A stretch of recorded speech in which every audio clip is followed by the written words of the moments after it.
知道从什么时候起啊，各大游戏厂商的 PC 游戏推荐配置成为了一张废纸。有的时候啊，明明你的配置已经达到了它的配置要求，但是当你满心期待的打开游戏的时候，游戏却无法流畅运行，那种感觉一定非常扫兴。而且更让人无语的是，在类似 DLSS 的技术出现之后，这个原本用于帮助低端机器流畅运行大型游戏的方法，却在不知不觉间变成了整个游戏行业心照不宣的遮羞布。这种以 DLSS 和真生成为核心的优化补救方案，正在从锦上添花的辅助手段演变为厂商掩耳盗铃、逃避责任的工具。玩家花了血本去升级硬件，却始终在为厂商的偷懒买单。有的人可能会说了， PC 硬件本来就五花八门，厂商适配是需要时间的。但我想说的是，硬件太杂，配置太难的这个借口根本就站不住脚。你看看现在的游戏，有的时候连在游戏主机这种配置完全统一的平台上都可能跑不流畅了。说到底，这从来就不是能不能做的问题，而是想不想做的问题。你看看游戏大厂这些年，通行证开箱涨价，哪一样不是一家出手，全行业隔夜就进行跟进的？这标准化的速度快得像提前串通好的一样。这些事情同样需要时间开发，需要跨平台适配，甚至需要法务过审。但他们全都上线了，而且还上线的贼快。唯独游戏优化这块至今都没有被标准化，你甚至可以说它没有任何标准，更没有人觉得自己有义务去做好它。玩家的钱照收，硬件的锅照甩，这套逻辑在行业里畅通无阻，没有人出来打破它，也没有人愿意去打破它。而就在所有人都已经习惯了这种状态的时候，那个出了名的什么都没做，结果一直躺赢的 G 胖，这次却主动出击了。Steam 这次即将推出的最新功能将会用最真实的性能数据去取代厂商废纸一样的推荐配置单，让游戏玩家实际运行游戏之前就知道自己的机器能跑多少帧。Valve 要开始立规矩了，什么规矩？他要让那些偷懒的游戏开发者无处遁形，让那些优化稀烂的游戏再也找不到任何骗你掏钱的借口。所以今天的这期节目，我想聊聊 Steam 究竟准备了哪些手段，强制性的要求厂商跟进游戏的优化，以及这一系列举措会对整个游戏行业产生怎样的影响。大家好，欢迎来到豆频道，我是老九。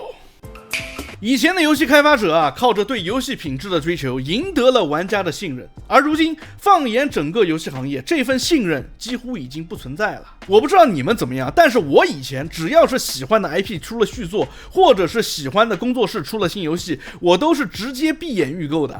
那个时候的逻辑很简单，我信任这个团队，我相信他们会给我想要的东西。但最近10年，就在被他们欺骗和背叛了太多次之后，所有玩家都学精了。就比如说，我现在买游戏之前，会先去传统游戏媒体那里看看有没有什么乐子，然后再看一些我认可的自媒体作为参考。但这还不够，因为现在发售前的自媒体评测本身也早就已经变成了游戏厂商宣发的一部分了。有的时候其实并不是他们拿了钱才说好话，而是他们拿到手玩到的是专门挑出来的优化版本。这种过度宣发然后翻车的案例已经多到数不过来了。所以真正能让我放心掏钱的，说实话只有一个地方，那就是 Steam 的用户评价系统。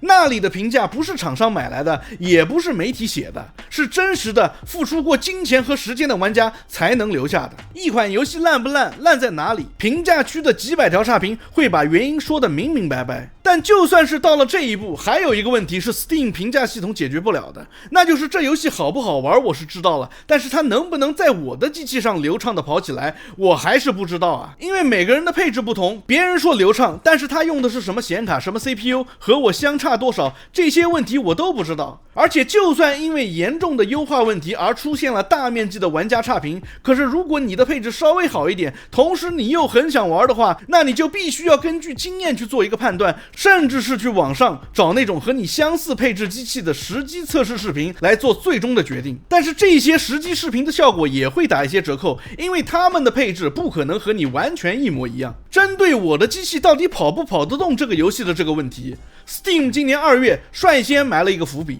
那就是允许玩家在写评测的时候附上自己的机器配置，你的 CPU 是什么， GPU 是什么，操作系统是什么，内存有多少，直接显示在评测的旁边，一目了然。这个改改动看起来很小，但意义却非同小可。以前当你看到一条评测说这游戏跑起来很流畅时，你根本不知道这个人的机器是5090还是3060。有了配置显示的这个功能之后，你至少可以找到和自己硬件相近的评测，把它们单独筛选出来，参考价值一下子就高了不少。但是这也还没完啊 ，Valve 显然觉得让玩家自己去筛选评测，自己去对比配置还是太麻烦了，靠人工筛选始终是低效的，而且评测数量越多，反而越难找到真正有参考价值的那一条。所以 Valve 真正想做的不是帮助玩家更好的做调查，而是从根本上让调查这个动作直接被省略掉。这件事 Valve 准备分3步进行，而它的第一步其实早就开始做了。当年 Steam Deck 刚推出的时候，面临的是一个一模一样的问题。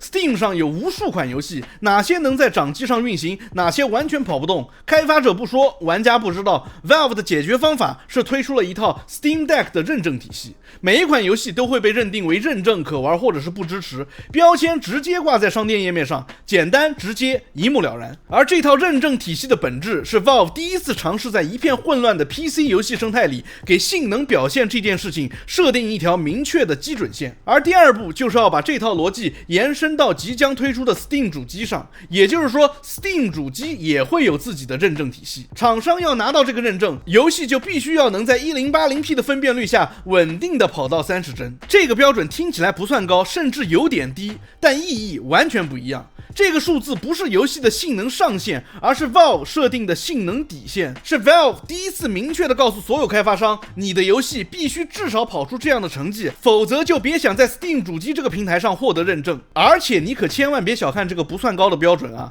，Steam 主机的定位本来就不是面向发烧友的顶配机器，它瞄准的是大众玩家的市场，它的硬件水平说白了就是当下主流 PC 玩家的平均水平。这意味着什么？这意味着如果一款游戏连 Steam 主机的认证都拿不到，那么它在绝大多数普通玩家的机器上也根本不可能流畅运行。 Valve 设的这条线表面上是针对自家硬件的认证门槛，实际上是在替整个 PC 平台的主流玩家画了一条底线。它是在告诉开发者，你开发游戏就得让这个级别的大众机器都能跑得动。当然 Steam 主机认证覆盖的终究只是 Valve 自己的硬件，但是你有没有想过，如果 Valve 把这套思路搬到整个 PC 平台上，会发生什么呢？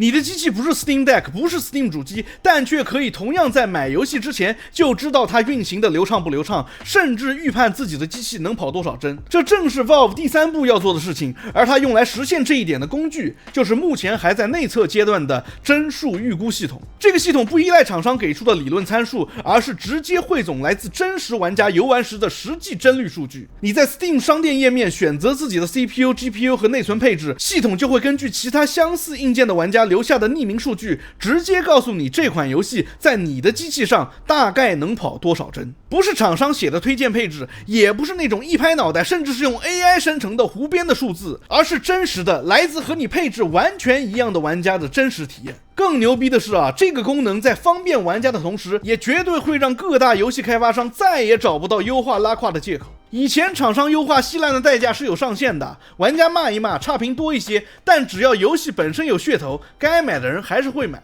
慢慢修就是了。但现在当每一个潜在的买家在下单之前都能在商店页面上看到一个用真实数据算出来的帧数预估时，它就等于是替开发商把不想说给玩家听的话给说清楚了，把这款游戏在中低端配置上的性能表现给讲明白了。而这才是 Valve 这一套组合拳真正的杀伤力所在。未来的 Steam 主机认证是给开发商画了一条必须达到的底线，而帧数预估系统会让所有人都看到到底是谁还没达标。Valve 没有直接命令任何人去做好优化，但它搭建了一个让糟糕优化无处遁形的环境。虽然说相同硬件的玩家也有可能采用不同等级的画面配置，但是只要数据库足够庞大，这个预估一定可以做到非常精确。对 Steam 这个平台本身来说，这件事情有百利而无一害。玩家在买之前就知道游戏跑不跑得动，踩雷的概率大幅下降，踩雷少了，退款申请自然也就会变少， Steam 也就不用再把大量的精力花在处理那些本可以避免的退款申请上了，更可以腾出手来做更多真正造福玩家的事情了。说到底，这是一笔对 Steam 对玩家都非常划算的买卖，而唯一会恐慌的只有那些不负责任的贪婪厂商。Steam 帧数预估这个新功能的影响力将远不止帮玩家避坑省钱这么简单，它将从根本上改变未来游戏的生产方式，重塑整个行业的开发准则。Steam 通过其他地方找不到的优质服务，占领了超过 75% 的 PC 游戏市场。从结果上来说， Steam 就是整个 PC 游戏市场。在一个你绕不开的平台上，它定的规矩就是整个行业的规矩。帧数预估的压力会倒逼整个行业的研发逻辑发生变化。以前优化是项目末期才被想起来的小事，是上线前几周丢给外包团队处理就行的无关紧要的东西。但如果当优化不利的代价转化为商店页面上那一串串真实且可量化的数据时，我敢说没有任何一个发行商还能在立项规划里继续把优化排在最后。他会被迫和美术风格、核心玩法坐在同一张桌子上，成为项目从第一天起就必须被重视的问题。这对于那些习惯了先骗钱后修复的厂商来说是毁灭性的，他们必须做出改变。而这件事情对于玩家来说，意义也远不止少踩几个雷这么简单而已。它是一种消费者知情权的回归。我们花出去了真金白银，理应在掏钱之前就知道自己买的是什么，我们理应就应该知道这款游戏的性能表现到底如何。这不是什么额外的要求，这本来就应该是最基本的消费者权利。